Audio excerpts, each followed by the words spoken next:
Hello everyone, Namaste.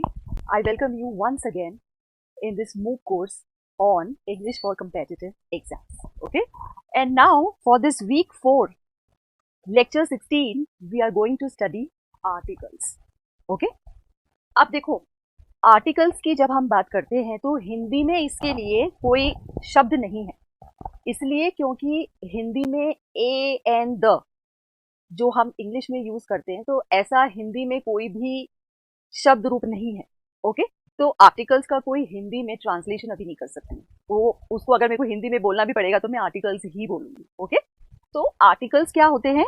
ए, N और the, ये जो 3 वर्ड्स हैं इन्हें आर्टिकल्स बोलते हैं।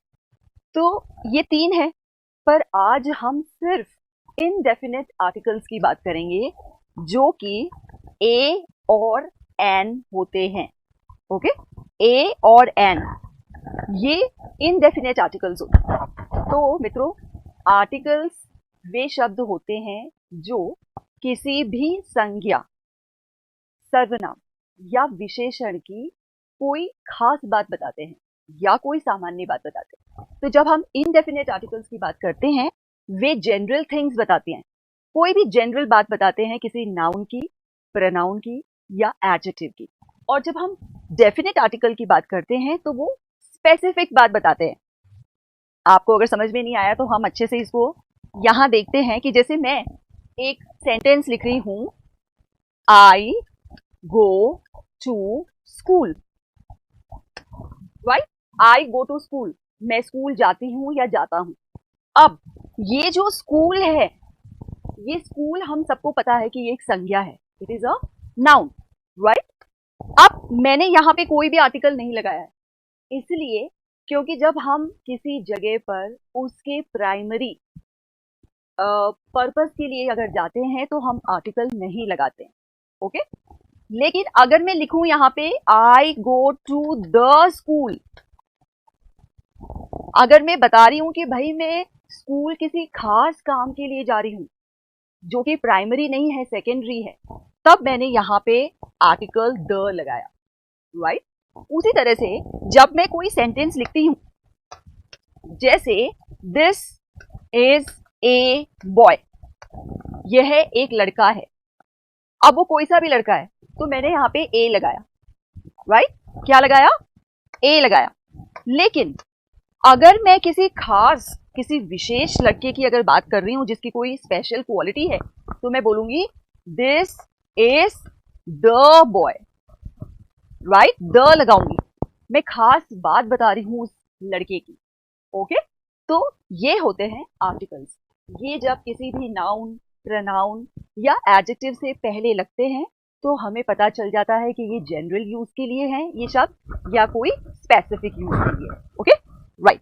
Now we move to the next slide. Indefinite articles में हम सिर्फ 2 आर्टिकल्स की बात करते हैं, ए और एन, ए एंड एन।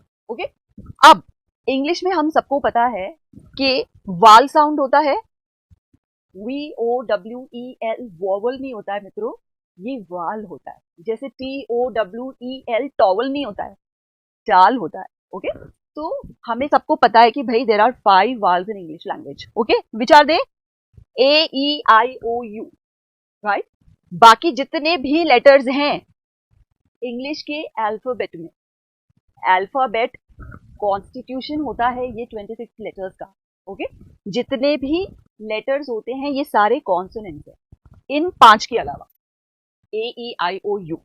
अब हमें देखना है कि हम जिस संज्ञा की बात करते हैं, जिसके पहले हमें आर्टिकल यूज करना है, वो संज्ञा यदि कॉन्सोनेंट साउंड से शुरू होती है तो हम वहां पे ए लगाएंगे। जैसे ए बॉय, ए कैट, क कॉन्सोनेंट है ये, a dog, A fight, a joke, ज, ए काइट, क, ए लायन, ल, ए मिरर, म, राइट? तो ये जितने भी शब्द हैं ये कॉन्सोनेंट साउंड से शुरू होते हैं, इसलिए हम यहाँ पे आर्टिकल ए लगाएंगे, राइट? लेकिन आप इस तरफ देखिए, ये एप्पल है, एप्पल, एलिफेंट, इडियट, राइट। ये जो शब्द हैं ये वाल साउंड से शुरू होते हैं, okay.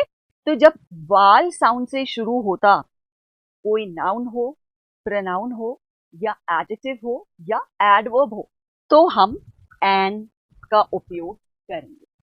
I hope it is very clear to all of you, right. ठीक है।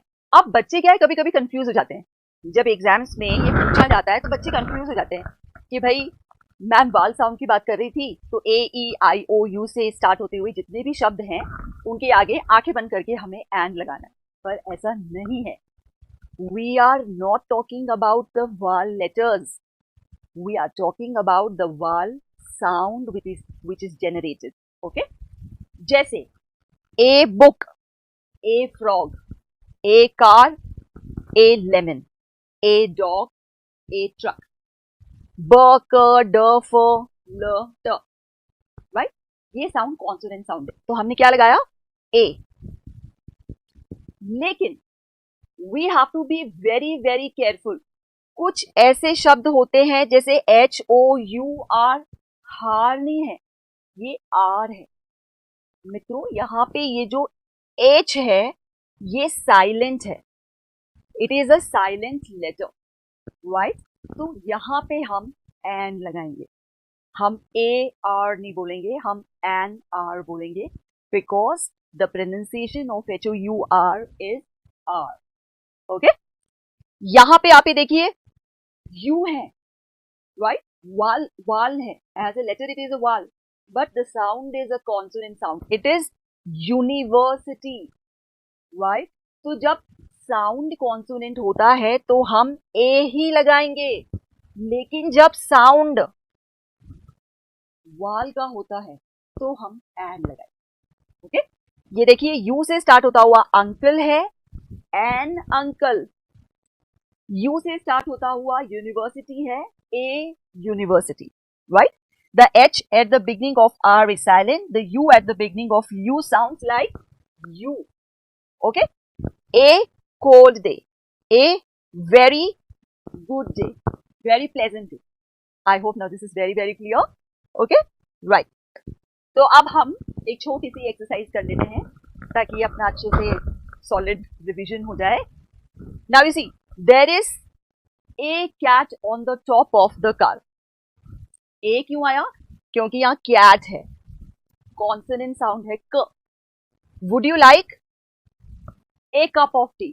क, ये क है। I will have an orange, a pear and an apple, okay। तो एप्पल के आगे हम क्या लगाएंगे? एन। उसी तरह से this is a great car, this is an awful car, awful विचित्र एकदम। We are going to buy a yacht, वो जो बड़ा सा जो जहाज होता है जिसके अंदर रहने करने की बहुत व्यवस्था होती है उसे यॉट बोला जाता है, okay. We are going to buy another yacht. Is there a university? We are going to go to the hospital for an X-ray, okay. She is an MP, okay. अब आप ये देखिए यहां पे M है, दिखने में ये लेटर कॉन्सोनेंट है, right, but the sound is not consonant, it is a वाल साउंड, ओके। तो जब वाल साउंड होता है तो हम आंखें बंद करके एंड लगा दें, जहां कॉन्सोनेंट साउंड है किसी शब्द का वहां पर ही हम ए लगाएंगे, okay. I hope this is very very clear to all of you, right. Now we go to exercise 2. I have a big flat in London. She wants to be an actor. He is an accountant. Accountant. है. David has a French girlfriend. For consonant है. Sony is a Japanese. जो है. Grenada is an old city. O वाल sound है. China is an exciting country. right? I am in an English class. E. Hans is a waiter. She has an Italian boyfriend, right? So I hope now this is very clear. हमें सिर्फ ये ध्यान रखना है कि यदि किसी consonant शब्द मतलब दिखने में शुरुआत किसी कॉन्सोनेंट लेटर से होती है किसी शब्द में, पर अगर उसका प्रोनाउंसिएशन, अगर उसका उच्चारण वाल साउंड से स्टार्ट होता है तो हम वहां पे एंड लगाएंगे. ओके, तो अब हमें बिल्कुल कंफ्यूज नहीं होना है. Articles are only concerned about the pronunciation of a particular word. It has nothing to do with what letter it begins with. Okay? सिर्फ और सिर्फ आपको pronunciation पे ध्यान रखना है. Right?